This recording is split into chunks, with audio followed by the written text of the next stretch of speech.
Merci à toutes les personnes qui sont là. Et en fait, la présentation que vous allez avoir aujourd'hui, donc c'est par rapport en fait à la pensée de Malcolm X. D'où est-ce que vient sa pensée? Donc, on connaît enfin, certaines personnes connaissent en fait les grands discours et un peu le positionnement que Malcolm X avait. Donc, on disait que c'était un peu l'antithèse de Martin Luther King dans la période des années 60. Mais en fait, l'origine de sa pensée est un peu plus profonde que ce qu'on savait. Et donc, pour présenter ça, en fait, on a Lémi Alemo, qui a fait les recherches par rapport à ce sujet-là et qui est passionné du sujet et qui est aussi en fait la personne derrière l'institut, enfin la personne principale derrière l'Institut Malcolm X, qui est aussi un superbe chaîne YouTube et aussi superbe chaîne sur Instagram, Merci, dans laquelle merci. il nous envoie en fait pas mal de ressources par rapport à Malcolm X, et il fait un travail de traduction en fait qui est énorme. Donc déjà félicitations là-dessus, Lémi, et Merci, bienvenue. merci à toi. De rien. Et bienvenue. Puis, ce que je vais faire aussi, c'est, vous êtes sur la page de la chaîne YouTube Caribou Montréal. Et Caribou, en fait, ça veut dire bien. En gros, ça veut dire bienvenue en Swahili, et c'est l'idée en fait que c'est la bienvenue pour toute la communauté en fait afro-caribéenne dans le monde, où on peut essayer de faire des choses ensemble, que ce soit des choses au niveau social, au niveau entrepreneurial, etc., etc., etc. Mais c'est l'idée en fait qu'on puisse construire des choses pour nous-mêmes et par nous-mêmes. Et la présentation d'aujourd'hui en est un exemple. Donc voilà l'introduction. Puis oui, ce que j'allais dire, c'est on garde toujours le concept qu'on appelle d'éducation populaire lorsqu'on essaie d'essaie de faire nos présentations. Et Lémi est complètement il s'inscrit aussi complètement dans ce registre. Donc voilà, Lémi, je pense vraiment la parole à toi. Je pourrais commencer en fait la présentation. Merci Diogène, merci à Caribou de m'avoir invité. Je vous suis beaucoup les gars. En tout cas, franchement, je trouve que vous êtes une très très bonne organisation. Merci pour tout le travail que vous faites. Donc aujourd'hui, ce qu'on va faire, c'est qu'on va passer à travers la vie et l'histoire de Malcolm X, donc du garvéisme à Malcolm X.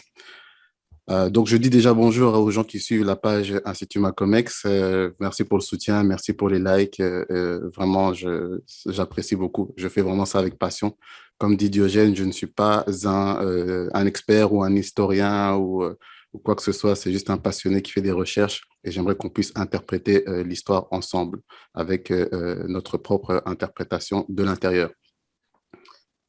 Donc, on va commencer. Avant de commencer, j'aimerais un peu m'attarder sur cette image. En fait, c'est une image que j'ai trouvée sur Internet qui avait été prise pendant les manifestations quand George Floyd avait été tué par la police en 2020.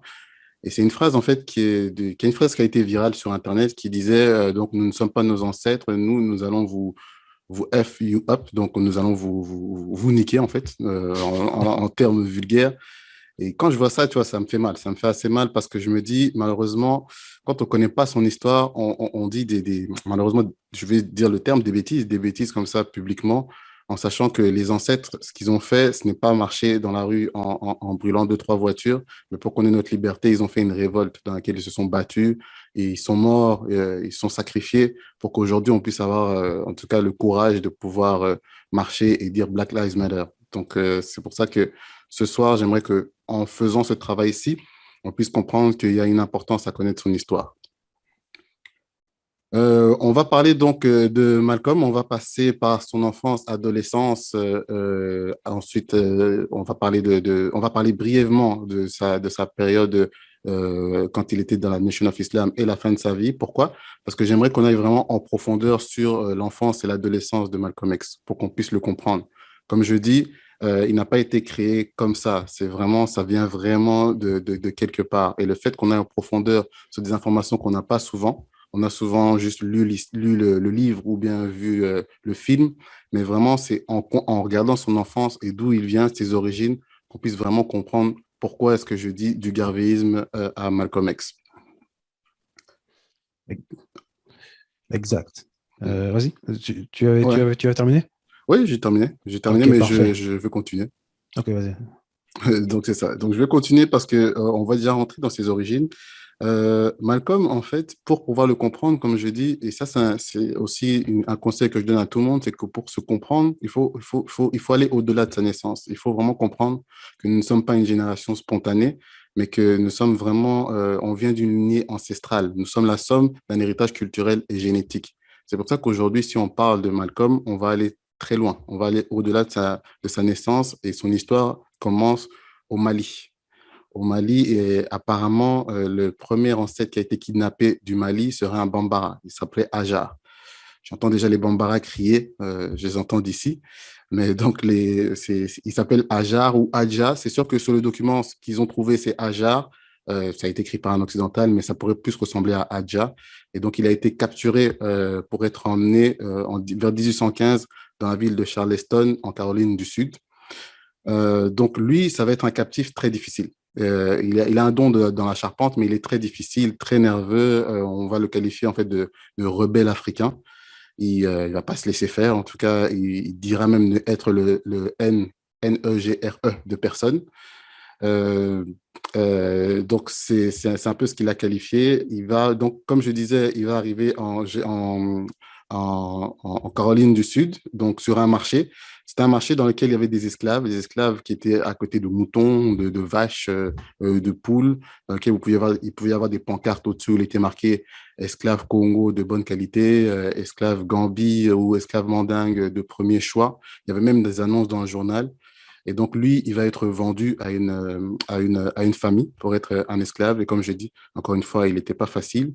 Il va avoir un fils. Il va avoir un fils qui va appeler Tony. Il va aussi lui transmettre déjà, génétiquement, il va lui transmettre ce don de charpente. Il va lui transmettre les valeurs du travail, mais il va vraiment insister sur la fierté africaine. Lui dire qu'ils ne sont pas dans une bonne condition, qu'ils ne devraient pas être là et lui faire comprendre qu'il ne doit pas se laisser faire, que c'est le nord de personne non plus. Ici, voilà, ici, je voulais un peu montrer aussi les annonces qu'il y avait dans le journal. Donc, vous le voyez un peu ici, hein, il y a A Young Negro Woman, c'est vraiment une annonce, genre une jeune femme noire entre deux nouvelles. Vous voyez que c'est comme ça. Vous voyez aussi qu'il y a un article sur la droite, là où on offre une récompense à une personne qui pourrait trouver un esclave en fuite. Et d'ailleurs, le père de Tony, donc Aja, lui, va s'enfuir. Il va s'enfuir à un moment donné, il va disparaître. Donc Tony dira qu'il a disparu, on ne sait pas ce qui s'est passé. Est-ce qu'il a été vendu parce qu'il était un peu trop violent? Ou alors, probablement, est-ce qu'il s'est enfui comme les autres nègres marrons qui n'acceptaient pas leur captivité? En tout cas, ce qu'on sait, c'est qu'il va disparaître. Je ne sais pas si tu as des questions, mais sinon, je continue. Non, tu peux continuer là, après avoir C'est parlé clair? du premier ancêtre. Oui, oui, pour l'instant, c'est juste là. Ok. Donc, lui, Tony, donc, il va être dans une première famille, je n'avais pas son nom, mais après, il va être acheté par la famille Allen Little. La famille Allen Little va l'acheter et il va l'acheter avec sa femme, la femme qu'il va avoir à cette époque-là. Donc, je parle de Tony. Il va avoir une femme qui s'appelle Clary. Ils vont être achetés et la famille Little va déménager en Géorgie. Ils vont déménager en Géorgie et c'est là-bas qu'ils vont faire leur fortune. Ils vont faire leur fortune en achetant beaucoup de terres et en faisant la traite d'achat, achat-vente. Je dis traite, mais ce n'est pas le bon terme, mais ils vont faire achat-vente d'esclaves. Donc, ils vont acheter beaucoup de plantations où ils vont mettre des esclaves et ils vont acheter des esclaves moins chers pour les revendre plus cher. Ils vont acheter beaucoup de terrains, où ils vont construire des hôtels et ils vont vraiment faire leur fortune là-dessus. Mais ils ne vont pas vendre Tony et Clary parce que Tony et Clary, eux, ce sont des captifs qualifiés. Ce sont des captifs qui ont... Tony, par exemple, comme je disais, il a le don de la charpente, c'est-à-dire la construction de bois, l'assemblage de bois. Donc, c'était une qualité qui était très recherchée. Et Clary était bonne en cuisine. Elle avait encore un don dans la cuisine. Donc, ce couple-là était pris comme des esclaves qualifiés. C'est pour ça qu'ils n'ont jamais été vendus. Pas de chance pour la famille Allen Little. Il y a eu la guerre civile qui va venir en 1865 et donc Tony et Clary vont être libres. Eux, d'ailleurs, leur fortune va totalement décliner parce que eux, ils faisaient l'argent que sur le commerce d'esclaves. Et donc, Tony et Clary, eux, ils vont être libres et ce qu'ils vont hériter, en tout cas, ce qu'ils vont apprendre de leur famille, de leur ancien maître, c'est justement cet achat de terrain. Ils vont comprendre l'importance d'acheter des terrains. Ce qui va faire que quand ils vont être libres, Tony va avoir beaucoup de travail, hein, puisque dans la reconstruction, donc après la guerre civile, dans la communauté noire, il y a beaucoup de construction d'églises. Donc, il va avoir beaucoup de travail, ce qui va faire que lui et sa femme vont constituer un capital pour acheter un terrain.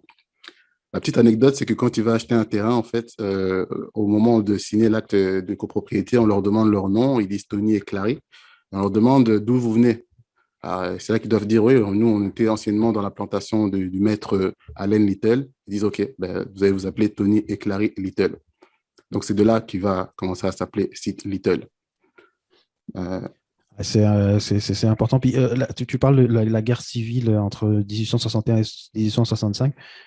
ouais. Est-ce que ça, comme Tony et Clary deviennent libres, est-ce que c'est l'abolition de l'esclavage en fait qui se passe au résultat de la guerre civile?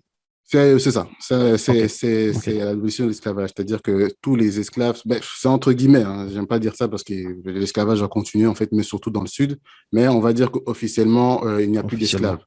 Ouais, Officiellement, il n'y a voilà. plus d'esclaves, mais ça continue officieusement en fait. Donc Ouais, c'est une bonne question. ouais. Et comme je dis, il y a d'autres esclaves, je vais peut-être aller un peu en profondeur, mais il y a d'autres esclaves qui, eux, vont, comme ils sont nouvellement libres, ils ne savent pas quoi faire, ils vont continuer à travailler chez leurs maîtres.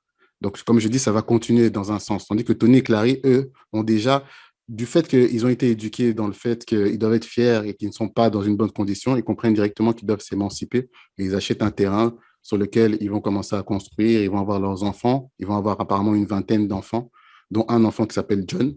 On va s'attarder sur John, vous allez comprendre pourquoi. Donc, John, lui, va aussi donc, connaître le travail de charpentier, le sens du travail, encore une fois, l'héritage culturel qu'ils doivent être fiers de ce qu'ils sont, de ne pas se laisser faire.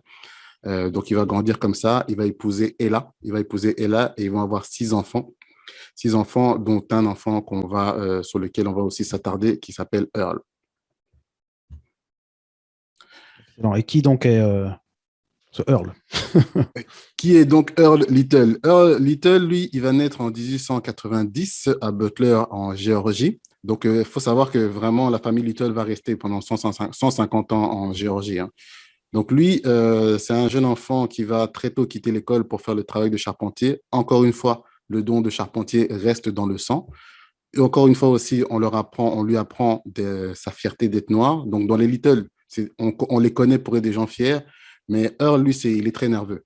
Donc, on pense encore à Ajar. Ça doit être dans ses gènes, mais il est très nerveux. Il a un tempérament très, très, très, pas très, très, mais en tout cas, il est violent. Il démarre au quart de tour, ce qui n'est pas bon, parce que ça donne des problèmes dans le quartier, parce qu'il faut savoir qu'en Géorgie, à ce moment-là, quand vous êtes un noir en présence de blanc, vous devez baisser la tête, juste baisser la tête. Mais lui, c'était le noir qui levait la tête, qui marchait tout droit, et ça lui causait des problèmes. Et il montrait qu'il ne se laissait pas faire, tout simplement. Il va marier Desi Mason en 1910, en 1909, donc à 19 ans. Ils vont avoir 3 enfants, et là, Marie et Earl Junior. Mais encore une fois, comme je dis, il ne se sent pas bien parce que dans le quartier, il a des problèmes avec les Blancs qui sont pas contents de son comportement. Et il a aussi un problème avec sa belle famille parce que on va dire son caractère violent, malheureusement, il l'apporte aussi dans son couple. Donc, Desi va être victime de violences conjugales. Elle va se plaindre à sa belle famille qui va se plaindre à la famille de Earl, ce qui va faire qu'à un moment donné, Earl, il n'en peut plus et il fait partie des grandes migrations, c'est-à-dire il va faire partie des Noirs qui vont aller chercher des opportunités dans le Nord. Donc, en 1917, il quitte la Géorgie pour d'abord s'installer à New York. Ensuite, il va s'installer à Philadelphie. Et à Philadelphie, il va entendre parler d'une organisation qui prône la fierté raciale. Directement, ça, c'est quelque chose qui résonne en lui. Et ensuite, il va entendre le discours. Il va être invité par un de ses collègues à écouter le discours d'un grand monsieur qui va marquer l'histoire.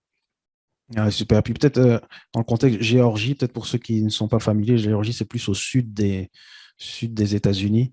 Et Ouais. donc, il remonte après plus vers ouais, voilà, ouais, sur la carte. Là, on voit, c'est Donc, juste au-dessus de la Floride, le sud-est des États-Unis. c'est ici. Ouais.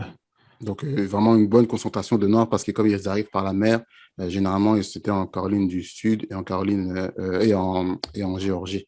Ouais, et c'est là qu'il y a aussi les grandes terres, les grandes plantations.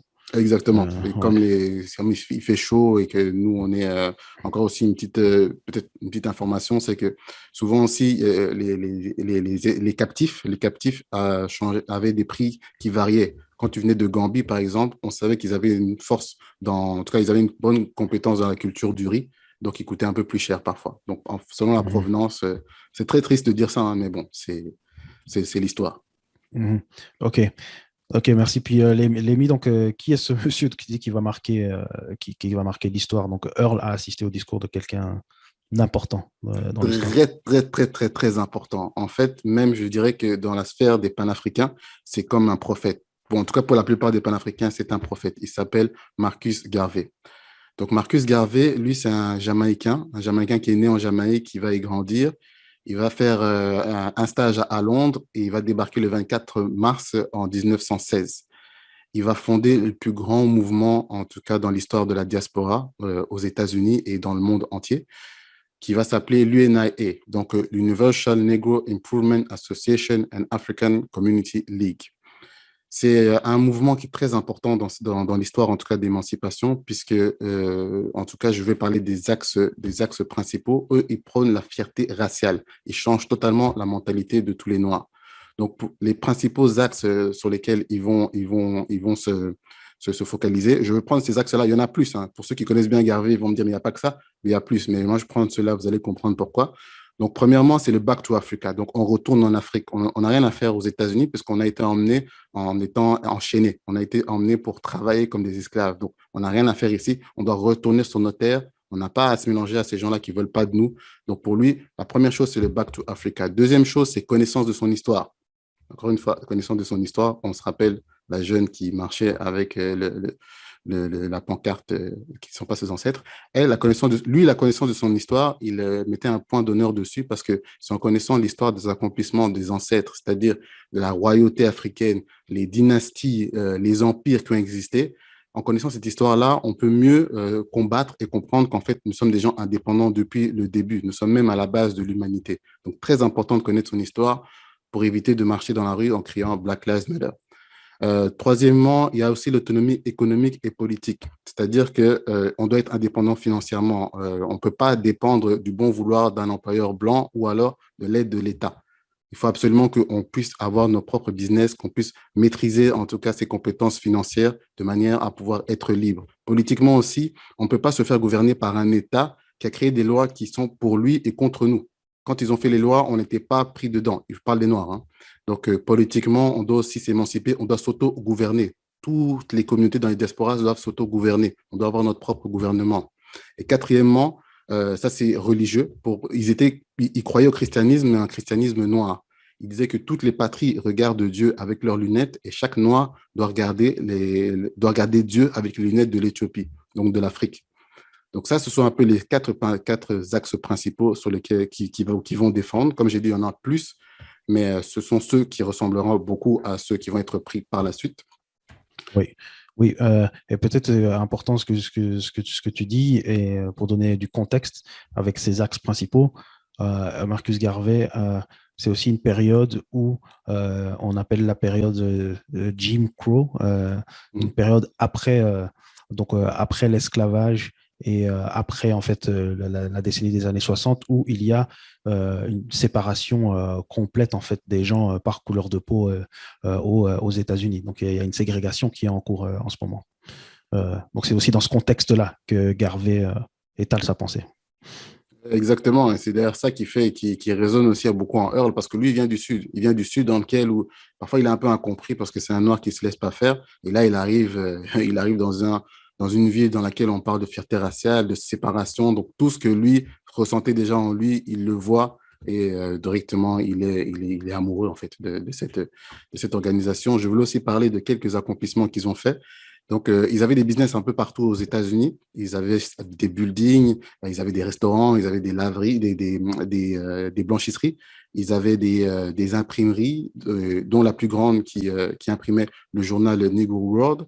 Ils avaient aussi une compagnie maritime, parce que pour Garvey, il ne fallait pas attendre que ce soit l'État qui nous ramène en Afrique. Ce qu'il a fait, c'est qu'il a directement investi dans des bateaux dans lesquels il comptait prendre tous les Noirs de la diaspora pour les faire retourner. C'est comme si aujourd'hui, il y avait une organisation noire qui avait une compagnie aérienne et qui achetait des avions pour pouvoir faire retourner les Africains chez eux.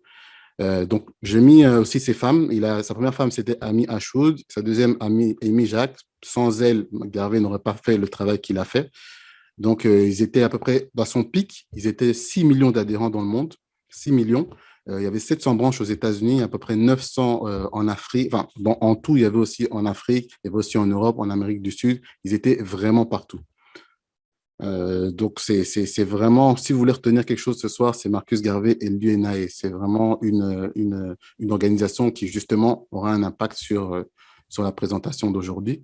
Donc, je vous mets quelques photos. Donc, vous voyez bien ici l'équipage complètement noir, hein. Lui, il croyait vraiment, il était vraiment dans le fait que les Noirs doivent travailler ensemble. Et ici, on voit un bateau qu'ils avaient acheté. Les parades, chaque année, il y avait des parades dans lesquelles les membres de l'UNAE venaient et faisaient des défilés. C'était spectaculaire. Il y avait des blancs, des noirs qui venaient. Parfois, c'était jusqu'à 22 000 personnes qui venaient assister à tout ça. Et ils voyaient vraiment un régiment qui marchait, qui marchait. Il y avait des défilés d'hommes avec vous voyez bien les tenues dans lesquelles on voit des gens qui sont fiers. C'est eux-mêmes qui faisaient leurs tenues. Vous voyez admirer un peu le regard de cette personne. Et en 1921, il va s'autoproclamer le président de l'Afrique. Marcus Garvey, et avec raison, avec tout ce qu'il a fait. Et lui, il disait déjà qu'à ce moment-là, il faut aussi comprendre que l'Afrique est encore colonisée, hein, par la plupart des pays européens. Donc lui, il parle d'une Afrique libre. Il faut absolument battre le colonialisme. Il faut qu'on soit libre. Parce que si les Noirs, la diaspora veulent être libres, ils ne le seront jamais tant que l'Afrique ne sera pas libérée. Ça, c'était aussi un de ses axes assez importants. Pour revenir à Earl, parce qu'au départ, c'est de lui que je parlais, donc lui, il est carrément enchanté par tout ce qu'il entend. Et il se dit, OK, moi, j'adhère. Dans sa recherche aussi de travail, il entend qu'au Canada, il y a beaucoup d'opportunités. Donc, il monte à Montréal. À Montréal, directement, il cherche la branche de l'UNAE. Ici, vous voyez une photo de l'UNAE qui existe encore. Je ne sais pas si Rito Joseph est dans l'audience, mais c'est un peu notre expert de l'histoire des Noirs de Montréal qui pourra peut-être nous donner plus d'informations pendant l'échange. Et donc ici à droite, vous avez l'UNAE qui existe encore, mais malheureusement qui n'est plus vraiment active. Et à gauche, ici, vous avez la photo d'une délégation de 1929 de l'UNAE Montréal. Ouais, c'est impressionnant de voir que ça continue à exister en fait un siècle, un siècle après. C'est une grosse, allez, comment on appelle ça? C'est un gros accomplissement en fait par rapport à ce que Garvey a fait. Et puis comme tu as dit, 6 millions d'adhérents dans le monde, 700 branches aux États-Unis, il y a un siècle, c'est énorme là. C'est avant Facebook et YouTube. Donc Ouais. c'est À totalement une différent. époque où c'était même très cher d'avoir la radio à la maison. Mhm. Et maintenant, alors, vraiment très bien là, parce que là, on a un contexte un peu sur les origines paternelles Ouais. de Malcolm X. Qu'en est-il de ses origines maternelles? Très bien. Donc, comme j'ai dit ce soir, on va vraiment remonter dans les origines. Ici, l'histoire de la maman de Malcolm X, elle commence au Nigeria. Elle commence au Nigeria, là où il y a deux personnes, Jupiter et Mary-Jane Langdon, qui vont être kidnappées et emmenées sur l'île de Grenade. Ici, l'île de Grenade qui se trouve dans les Caraïbes. Eux, ils auront une chance, entre guillemets, c'est qu'ils vont arriver libres. Ils vont arriver libres parce qu'ils vont faire partie d'une loi, une loi du gouvernement britannique et américaine qui est contre le trafic maritime d'êtres humains. Donc, ils vont arriver libres, libérés. Ils vont vivre donc sur la digue. Jupiter, lui aussi, par coïncidence aussi, est très bon dans les travaux de charpente. Il faut savoir que comme ils reconstruisent l'île, il a beaucoup de travail, ce qui donne en tout cas à sa famille une certaine vie sociale aisée. Ils vont avoir plusieurs enfants, dont l'une qui, dans son adolescence, va tomber enceinte. Edith est là, elle va tomber enceinte d'un Écossais qui serait Norton. Il s'appelle Norton. Le prénom, je ne sais pas si c'est Edwin ou John, parce que selon les recherches, je vois les deux prénoms, mais en tout cas, il s'appelait Norton. J'ai mis viol. Est-ce que c'est un viol? Parce que de ce qu'on connaît, on pense que c'est un viol. Mais j'ai lu un livre qui s'appelle donc The Life of Louise Ellen Langdon, qui parle du fait que c'était comme les petits colons, hein, qui allaient papillonner chez les femmes noires, qui adoraient les femmes noires, et une fois qu'elles tombaient enceintes, qui partaient. Donc ça peut être aussi un abandon. Mais en tout cas, quoi qu'il en soit, tu avais quelque chose à dire? Non, non, termine la phrase. Oui, quoi qu'il en soit, c'est en fin de 1895 que va naître Hélène Louise Langdon. Donc, elle va naître sur la digue. Malheureusement, sa mère va décéder peu après l'accouchement suite à des complications. Donc, elle va être élevée par ses grands-parents, oui. Juste la digue, c'est le nom d'une île qui fait partie de la Grenade, c'est ça, hein? C'est le nom d'une partie de la Grenade. D'une partie de la Grenade, D'une parfait. partie. Donc, Ok, c'est une ville, en fait, ok, de la Grenade. ok. Il y a des noms français aussi sur l'île de la Grenade parce qu'il y a eu une espèce de combat d'échange entre les Français et les Anglais pour cette île. Malheureusement, c'est comme ça qu'ils décident de nos pays. Un jour, c'est les Français. Après, ils disent non, on donne aux Anglais. Après, il y a des traités qu'ils font pour dire non, finalement, on vous redonne ça aux Britanniques. Donc, c'est pour ça qu'il y a des noms français. Même Grenade, c'est un nom français. Donc, comme je disais, elle va être élevée par ses grands-parents parce que sa mère va décéder très jeune. Elle va grandir dans une religion qui sont les adventistes du septième jour. C'est une religion, une branche du christianisme. Elle va aller à l'école, elle va être très éduquée. Vraiment, ça va être une femme qui va parler plusieurs langues. Elle aura le don des langues. Elle va beaucoup s'instruire. Elle aimera beaucoup lire. Elle aura aussi un don sur l'histoire. Non, pas sur l'histoire, pardon. Sur l'écriture. Ce qui est aussi une petite anecdote, c'est qu'à l'école, elle étudiait évidemment l'histoire britannique, l'histoire coloniale britannique, et à la maison, elle étudiait l'histoire africaine. Donc, ses grands-parents faisaient exprès de lui expliquer donc, les histoires de révolution, des histoires sur la reine Ashanti Assantewa qui s'est battue contre les colons au Nigeria. Donc, on lui inculquait déjà dans son enfance déjà le fait qu'elle avait une histoire et qu'elle venait d'Afrique. Malheureusement, ses grands-parents vont décéder. De ce décès-là, elle va aller vivre avec sa tante, qui est entrepreneur et qui a un atelier de confection d'habits. Suite à certains conflits avec sa tante, parce qu'elle était très revendicatrice, Hélène Louise, elle décide de rejoindre son oncle qui était parti quelques années plus tôt à Montréal. Donc, à 21 ans, elle va à Montréal. Et à Montréal, son oncle va l'introduire à l'UNAE Montréal. Comme je parlais avec la pensée Gervaise, elle y adhère directement, ça lui parle. C'est une femme très éduquée, donc elle comprend très rapidement.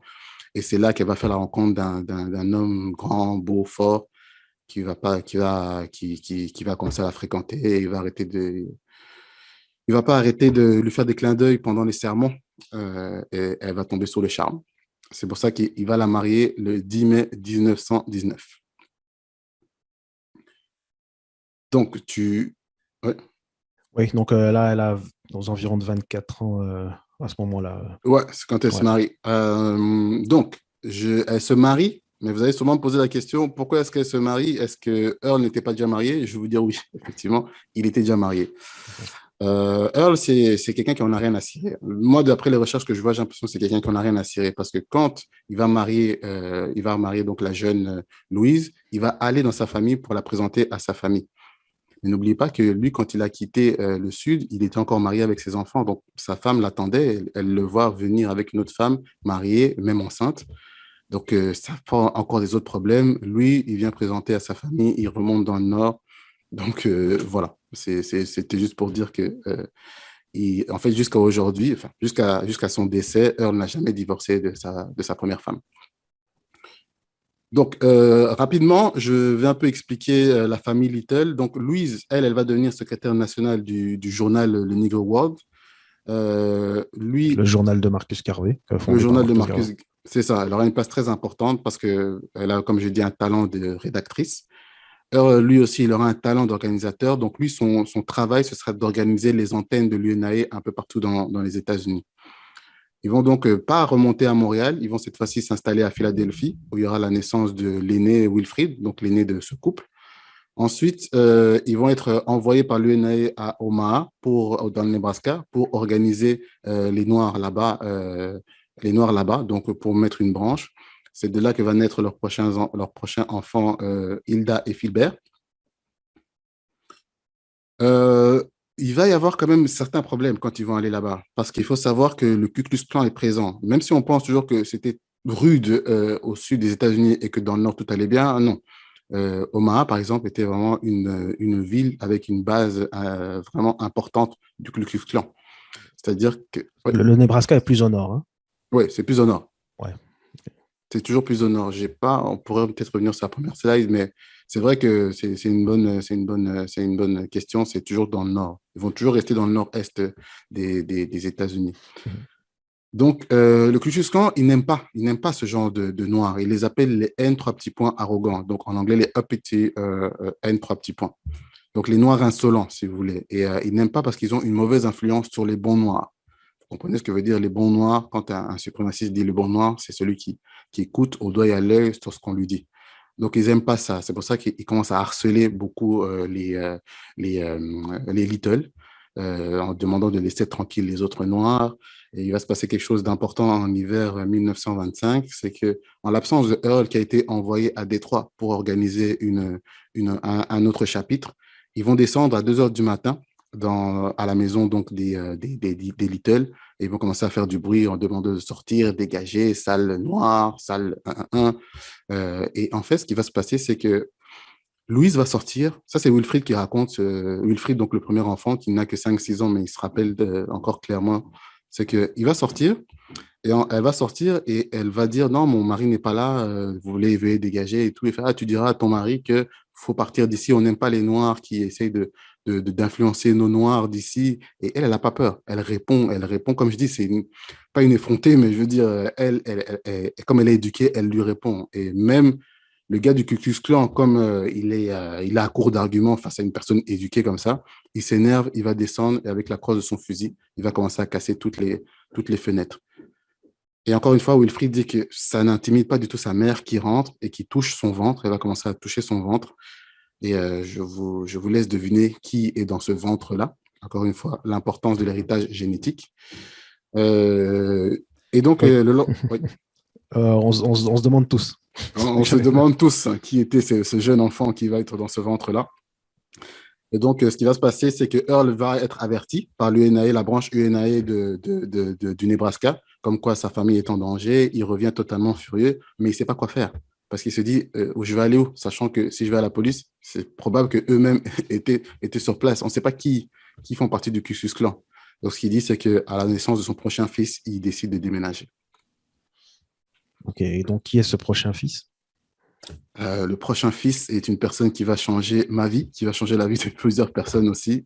Donc, ça va être un fils qu'ils vont appeler Malcolm. Donc, vous voyez un peu l'image d'archive de ses 2 ans. Donc, ça, c'est le jeune Malcolm, un enfant clair de peau comme sa maman, qui aura les cheveux roux, crépus mais roux. Donc voilà, donc comme je disais, à sa naissance, peu de temps après, il déménage dans Milwaukee, Wisconsin.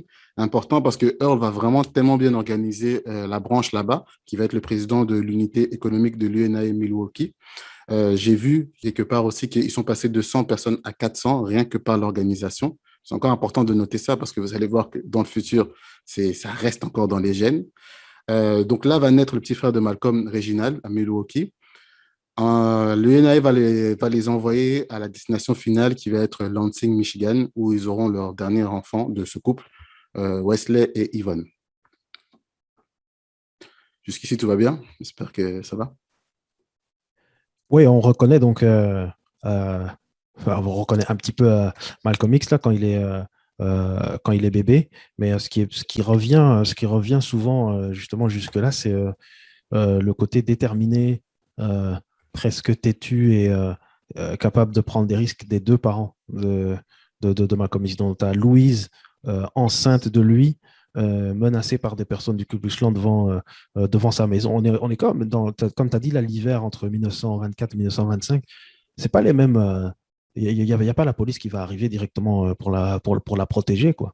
Non. Et s'ils sont plusieurs, physiquement, en fait, elle pourrait pas résister. Puis il y a d'autres enfants, donc c'est quand même très très très très très, très courageux. Puis Earl, donc lui, marié à deux personnes en même temps, violent avec la première, mais en même temps étant quelqu'un avec beaucoup de leadership qui contribue à la croissance de l'UNAE. Ouais, ça fait un bon cocktail quoi au niveau des deux parents de Malcolm. Ouais. Effectivement, effectivement. Et encore, comme je l'ai dit, il faut se rappeler de toujours l'héritage. Il faut savoir qu'elle, Louise, elle a été élevée sous l'histoire de Reine Ashanti, tu vois, sous l'histoire de révolution de la Grenade. Donc, elle, c'est ça qui constitue son éducation. C'est pour ça qu'elle elle ne baisse pas la tête. Et d'ailleurs, c'est ce qu'ils vont faire aussi dans la famille à l'intérieur, c'est-à-dire qu'ils ont vraiment une éducation sous Garvey. Donc, ils travaillent à temps plein. Pour eux, ce sont des immigrants, que ce soit pour Louise ou que ce soit pour Earl. C'est-à-dire que les deux savent qu'ils vont retourner bientôt. C'est à l'UNAE, ils achètent des bateaux, ils se disent, bon, nous, en fait, on est juste en train d'organiser temporairement les branches ici, mais on va tous retourner à un moment donné. Donc, c'est pour ça qu'ils inculquent les valeurs africaines à leurs enfants. Earl, lui, ça va être celui qui va vraiment faire élever sa famille d'une main de fer, une discipline vraiment carrée. Louise, elle, ça va plus être l'éducation intellectuelle, on va dire, parce que comme elle a étudié, donc vraiment, à ses enfants, elle leur inculque les histoires africaines, elle leur fait lire des articles de journaux, leur faire lire aussi le dictionnaire, sachant aussi que Malcolm va être un peu le préféré du père, parce qu'il va l'emmener partout quand il prêche. Donc, on voit quand même qu'il y a un peu un favoritisme sur Malcolm. Bon, on ne sait pas si c'est par rapport au fait qu'il soit plus clair, mais en tout cas, ce qui est sûr, c'est que Louise, elle est plus dure avec Malcolm. Donc, c'est-à-dire que le père, lui, il corrige tous ses enfants, sauf Malcolm. Quand Malcolm fait une bêtise, apparemment, il disait Louise, et c'est Louise qui venait avec la ceinture et qui s'occupait de Malcolm. Donc, elle se trouvait plus dure. Je ne sais pas si aussi elle ne voulait pas qu'il y ait un favoritisme sur cet enfant par rapport à sa couleur, parce qu'elle lui demande même parfois de prendre un peu de couleur en allant au soleil. Donc, ça, c'est un peu comment est-ce qu'ils ont vécu. C'est pour comprendre aussi comment est-ce que l'éducation a commencé très tôt sur le garvéisme et l'impact qu'il y avait dessus. À Lansing, ils ont quand même des problèmes parce que déjà de un, les Noirs de Lansing, ils craignent beaucoup les Blancs. Donc comme les Blancs n'aiment pas les Noirs, comme j'ai dit, insolents, alors les Noirs aussi craignent les garvéistes en disant aussi pourquoi est-ce que vous voulez qu'on retourne en Afrique, on ne connaît pas l'Afrique. C'est où ça? Moi, je viens d'ici, mes grands-parents viennent d'ici, je suis américain. Donc c'est un peu plus difficile de les organiser. Il y a une chose importante qui va arriver, c'est que Earl la maison va être incendiée par la Légion Noire, qui est une branche du Ku Klux Klan. Ils s'habillent en noir. Hein. S'ils s'appellent Légion Noire, c'est juste parce qu'ils s'habillaient en noir. Ils vont harceler aussi encore plusieurs fois la famille Little, parce qu'il y a une clause dans l'acte de propriété l'acte de propriété de la maison qui a été achetée par les Little, disant qu'en fait, c'est une clause raciale qui exclut la vente aux Noirs. Je ne sais pas comment est-ce qu'il a réussi à la payer, mais en tout cas, il l'a acheté. C'est pour ça qu'on lui demande de vendre. Earl, il dit non, pourquoi est-ce que je vais vendre? Il l'a acheté en bonne et due forme. Moi, si le vendeur a fait une erreur, ce n'est pas mon problème. Moi, je l'ai acheté. Et donc, encore une fois, il ne se laisse pas faire. Il sait très bien ce qu'il vaut, il sait d'où il vient. Et on lui a enseigné la fierté raciale. Mais malheureusement, le 28 septembre 1931, il va être retrouvé écrasé par un tram. Donc, officiellement, il est écrasé par un tram. Officieusement, les rumeurs, c'est qu'il a été probablement attaqué par la Légion noire. Encore une fois, on voit que ce n'est pas qu'en Géorgie qu'il y avait des crimes raciaux. Il y en avait aussi dans le Nord, sauf que là, c'est toujours un peu plus caché.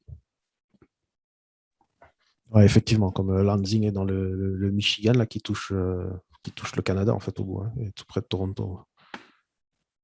Exact. Donc, vraiment dans le Nord, quoi. Mais c'est pour te dire que dans le Sud, même s'il y a des lynchages, c'est face à face, mais dans le Nord aussi, il y a le Ku Klux Klan. Ils tuent aussi Mhm. des Noirs. Mais sauf que Mhm. là, par exemple, ils vont dire la raison, ils vont la masquer, quoi. Là, par exemple, on va dire que c'est un tram qui a écrasé Earl, alors que tout le monde sait. Tout le monde sait Mhm. qu'il a été attaqué par la Légion noire, quoi, la Black Legion. Et donc, comment est-ce que le décès de Earl impacte la famille et Malcolm Ouais. par après? Oui, c'est très important. J'aimerais bien aussi rétablir une chose qu'on voit souvent seulement quand les médias qui en parlent. C'est comme si Louise, elle est devenue folle quand son mari est parti parce que le pourvoyeur de la famille est parti, donc elle perd les pédales. Alors que non, pas du tout. Déjà, il faut savoir qu'on est en 31 quand il est décède, donc c'est pas longtemps après la crise de 29, où il y a une grande dépression dans tout le pays. Donc c'est presque un peu la famine dans tout le pays.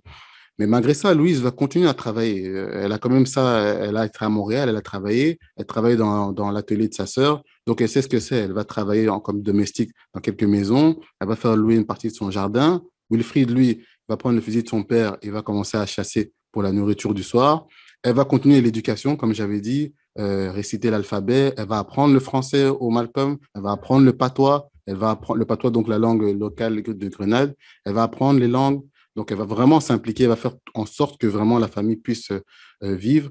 Celui qui est le plus difficile, c'est Malcolm. Je pense que c'est celui qui a le plus mal géré, en tout cas, la perte de son père. Comme j'avais dit, c'était son préféré. Donc, je pense que c'est un peu plus difficile pour lui. Dans le quartier, le harcèlement continue. Tu avais quelque chose à dire? Non, vas-y, on va Ok. continuer. Juste pour être sûr que les gens suivent.